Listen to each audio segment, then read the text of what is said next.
obviously last week was a challenge. I think kind of like I say, a tale of two halves. First half, I don't think we, came out and played the way we had expected. We wanted to really start early. I thought that was to our advantage. Them coming in, a little bit wounded, had lost the 2 games and not played as well previously. But you knew kind of, I could tell the energy they had before the game, really chippy, and started, back and forth. The things I didn't want to have happen. I wanted us to be able to save our energy for us to take the shots at kickoff at 7 o'clock, when in reality things started a little too quick, and I think it caught up to us. We had some guys that, even the adrenaline spikes and then dropped right there before kickoff, and had some issues, which put us a little bit, I think, flat. I don't know about flat, but just not the energy that we needed to start the game. And then really kind of honed in halftime, did a great job. Coaches did a great job making some little adjustments here and there. Came out the second half, ran the heck out of the football, played much better defense. Gave up one probably big play, but third downs we really were strong throughout the entire second half, and closed out the game with an 8-minute, 40-second drive, or 8 minutes and 51 seconds to close out the game, both running the football, throwing the football, good smart plays by the quarterback. I think ended up being a really good night. And for us as a program, even on Monday when we came, or on Sunday when we came in here, it was about the South Florida game. And it was about, hey, making sure that every week we've talked about, celebrating, enjoying the victories, taking a look at what it is that we've done, but not too fast to move on, just because the fact that you've worked your butt off to have some excitement and about what you did the night before.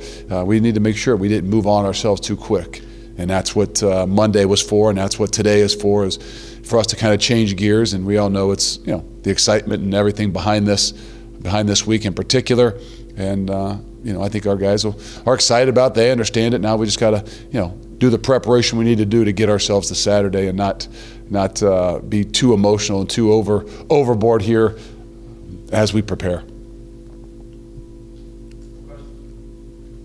Go from January of 2018, I think you had the guys out in the snow and the cruddy weather and all that, and then go 4-8, and then now you're on game day. I mean, that's such a huge jump, really. It is, and it starts with leadership, and I mean that across the board. Yes, our seniors have been incredible leaders, but I'm talking about the coaches as well. Their ability to build the relationships with these guys and get them to believe in the things that we're doing, and then to see that and see us kind of brick by brick continue to build things and gain momentum. People always ask you, say, well, when did you realize you guys were a good team? I don't know that there's any one in particular game or situation or anything that just says, hey, oh, man, I think we got a chance to be a pretty good football team. But in Pasadena, California, when kind of momentum, and we learned and found a way to put ourselves in a position and close it out, I think from then on, it's just been an incredible building process. And even the game at Temple, where we obviously didn't finish out the way we needed to, I think was a big step and a learning process for us, and helped us grow. Does playing a primetime game change the way you prepare mentally, emotionally? Well, I think you can't not talk about it. You don't want to say there's an elephant in the room and nobody talks about it. We addressed it. We hadn't talked much about it till we will today. But you kind of got to get those things out of the way and say, hey, now when you go on the road in big games, you got to remember what it comes down to. We'll address that. We'll kind of talk about that as a team this afternoon before we get going. And I was reminded of it last night as I got a text from one of my old coach, Coach Tress, about big games on the road and the things you got to be able to do. So those are kind of those things that you just got to shift yourself back into and make sure these games are won on Tuesday, Wednesday, Thursday, Friday in the preparation. They aren't won just on Saturday with the energy and the hype and you're going out there and making plays. Coach, can you share what Coach Tressel thinks are the important parts of putting it together? It hasn't changed. It's relentless defense, opportunistic offense, and superior special teams. The things that he would always have said is, hey, don't change what it is that you do. just a reminder. I think that those are the things that excite you, to say, hey, obviously people notice. People know that, what's going on. College football understands it. Our kids understand it. That's why we don't want to shy away from it. But they got to make sure that they remember, what it's all about. It's not about just Saturday night. It's about the preparation to what you do throughout the entire week, and controlling and having your emotions under control. That I don't think we did a great job of last week, and I mean that in a long day, a 7 o'clock kick. You kind of go out for warm-ups and you have some of the jawing back and forth, and you just got this emotional roller coaster that you come in right before the game, and all of a sudden your adrenaline just dropped, and we had some of those situations, and I looked at myself and said we didn't handle that thing the way we were supposed to handle it. So as a mature team, hopefully we can take that next step and realizing there's whether there's going to be something that happens before the game. I know there's a lot of other things that are on this, and our ability to focus in and still do the things that we need to do throughout the entire week. When you got this job, you talked about the talent on the defensive line. We're seeing that come to full light this year. What has Coach Strickling meant to that room and getting those guys? Well, I think obviously we didn't want to lose Coach Washington last year, and I think that as I'm learning, and what I'm doing, and a new coach, I think the ability, if you do lose coaches, it's an opportunity for you to get better. And I don't mean that just because Coach Strickling comes in, he's a better football coach, but you can get better understanding what it is that your team, your program, and especially your units need. And I think that to have that opportunity to bring Coach Strip in here with what the Cortezes and the Marquises and the Kamani Fitzes, the seniors, the Kevin Muhans, those kind of guys, what could really make us better with somebody that could come in and command a room, have the experiences that he has, and have an opportunity for those guys to have instant credibility and understand that he's going to make them better. And so I think that he's done that. He's done everything we've expected and asked, and built a relationship with those guys, and their play has shown. Now you go to him and say, hey, UCF is one of the top teams in the country in fewest sacks, fewest tackles for loss. Time for these guys. Yeah. And again, we can't be, some of our best games don't always have the most sacks, and I think that's one of those things that you can't get frustrated with this week especially. A batted down ball is almost as good as a sack. And Mackenzie Milton doesn't take a whole lot of sacks. He's only given up 9 on the year, and 3 or 4 of them might have been in the Memphis game. So they do a great job, and you can't get frustrated because the ball's coming out in 1.6 seconds or 2.2 seconds. It's still about pressure. It's still about, the things you need to do up front to make it tougher on him to get his job done. They've obviously had a pretty wild turnaround the past few years down there. When you come in and take this job, are you looking at other schools, especially being in your conference, as something for that? Oh, I mean, you're always studying, college football in general, and just guys who are great at what they do. And I don't know that there's any one thing. I know that the thing we did look at, or I did look at, and I made an emphasis to our players at the start of the season is, I think they had 4 or 5 guys drafted last year, and the emphasis I made on that was, maybe they had one guy that was a preseason guy that could be drafted, when in reality they ended up with 3 or 4 other guys that were drafted. Well, why? Because they played really good football, and they played better, and they played in that idea of above their ability, because preseason it's about, well, this guy's got the ability to be a draft pick. And then at the end of the season it's about what you really did. The guys that get drafted are the guys that actually performed and played well. And so their ability for those guys to play really well, which in turn, obviously, guess what? They went undefeated and won a national championship because those guys played really well. And I think that was the example to us to say, hey, I'm not saying we want to be them, and I'm not saying we're mimicking them, but in order to be a good team, you got to have, at the end of the year, you got guys that have the chance to be drafted because they played really well, not just because they have ability. The preseason stuff doesn't really matter. It's at the end of the year, how are they really playing? And that's why I'm excited about where we are. And like you said, we've talked about the senior defensive linemen and the way those guys have played.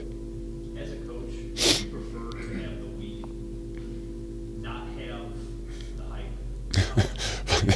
or do you want this kind of hype?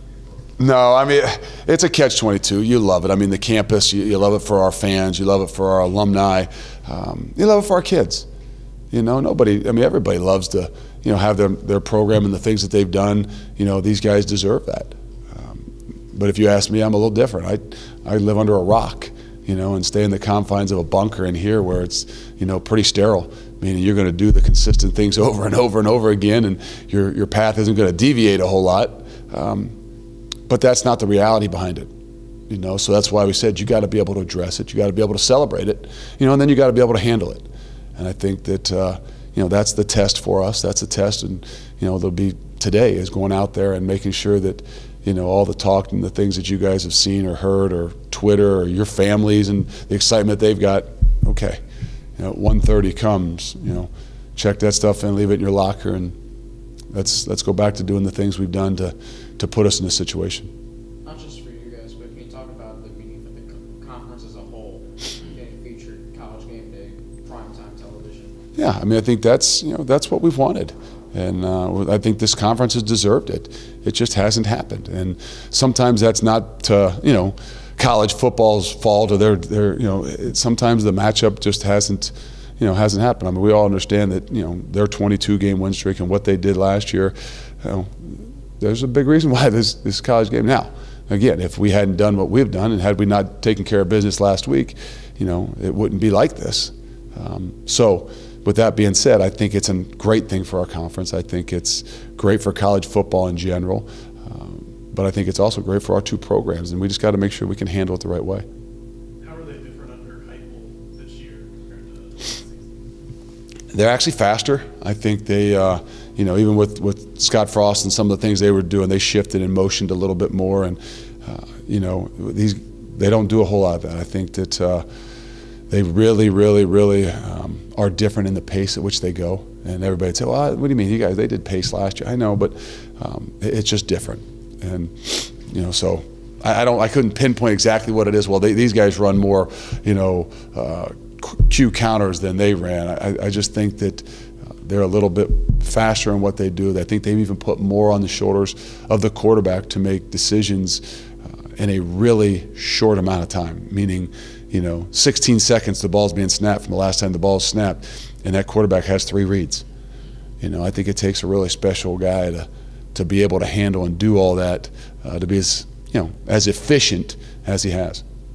You mentioned after the game Saturday it's been kind of a redemption tour for you guys this year.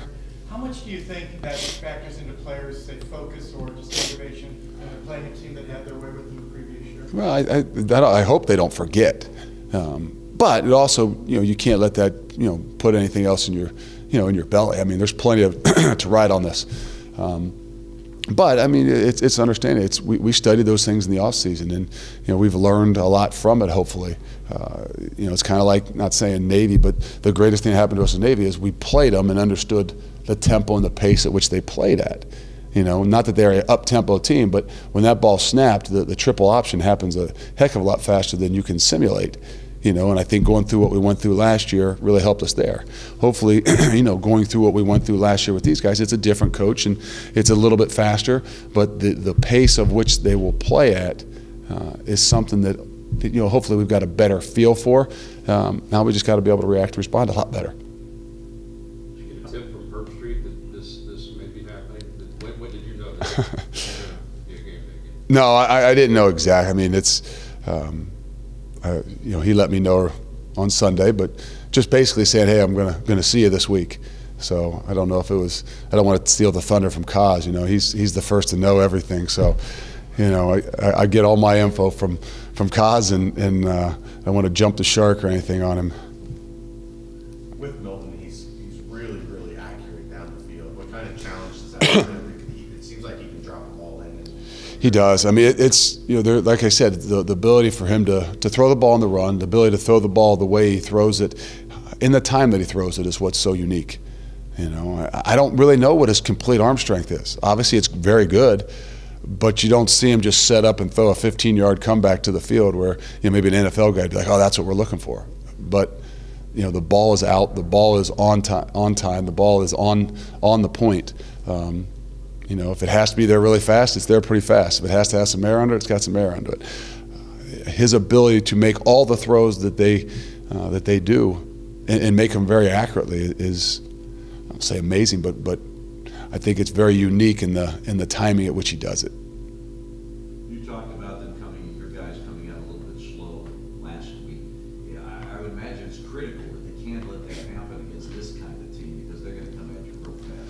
They're going to be really fast, and that's why we got to be able to manage emotions and manage the stage. And our ability to do that will depend on leadership, and leadership from here, from me, and from our guys. So, it's going to be a fast-paced football game, and we got to be well rested, and we got to make sure that mentally we're ready for that. And there's going to be adverse situations. I think, like I said, I guess the thing we can take from last week is having some adversity, especially defensively in that first couple series with some big plays. Our ability to come back and play the way we did in the second half and even late in the first half is where you see the growth of a lot of things from last year to this year. When guys like you do well, you get mentioned on any number of websites. Is that flattering? Can it be distracting? I mean, if it's not on XM radio, the 80s that I listen to, or the country station that I listen to, I don't even listen to the regular radio just because I don't want to say this out loud too often because Twitter is how recruiting is done, but I don't do a whole lot of Twitter during the season other than just looking at recruits. So if there's something out there, I wouldn't even know about it. If it's not the list of things that my wife gives me that the kids got this week and the schedule for them that I won't be able to attend, I don't know a whole lot of what's going on, unless somebody says something to me. So I think that's the way I've always kind of lived, and it helps me focus on what I'm doing. But kind of like this, it's kind of like the hype of this game. Coach, are you guys excited? I try to stay like this, but I don't want my 18 to 22-year-olds to not have me address the elephant in the room. Like, guys, it's a big stage. I understand that. Let's make sure we talk about it now. Here's what it's all about. Now put it behind us, and it doesn't matter. We got to do the things that we've done. So that helps me stay focused. I don't have to worry about the other things. We're talking 80s pop hits. I don't. It's XM whatever. I think 6. There's 6, 7, 8. You go from 80s to 90s. And then the kids have a couple in there, like 12, I think, is more of the pop hits. And then 55 right there is the country station that I'll get to if there's not something good on in the morning, or a little grunge on, I think that's 12. Madison in the morning on the grunge, there you go. When you agreed to take this job, you knew you had work to be done. I don't know if I really knew how much work was to be done, but But week 11 of year 2, you're on game day. That has to be remarkable when you sit back and think about it. when do you sit back and think about it? I think that's, it's great for the families, and I think for the kids, and the process is what it is, and I don't enjoy it as much because I don't get to sit back and think about it. But I don't want to neglect it too. I tell you, we celebrate the positives. I celebrate it with the players. We celebrate it as a team. Those kinds of things, you kind of look at your team and say, guys, this isn't as big a surprise to me as it might be to a lot of other people. I'm not saying that I would have said, hey, this team's got a potential to win 9, 10 games and really play for a championship January, February, March, April of this past year. I wouldn't have said that in September, October, really. But I don't think that as a group in this room that we didn't believe that we had a chance and potential if we continue to grow, to put us in a position to have a chance to play for a championship. We didn't talk about it a lot publicly, but I think that's where we kind of have built our strength around keeping the things in these walls, of what we personally think, and not worried about proving anything to anybody outside. So that's where the excitement lies, and looking at these guys and knowing, that their ability to go play on a stage like this and a game like this that means as much as it does, it makes you nervous because it's the big stage, but this is what you wish for them. And so if you wish for it, you got to be celebrated when you have it. So there's a little bit of a balance there to be able to do both.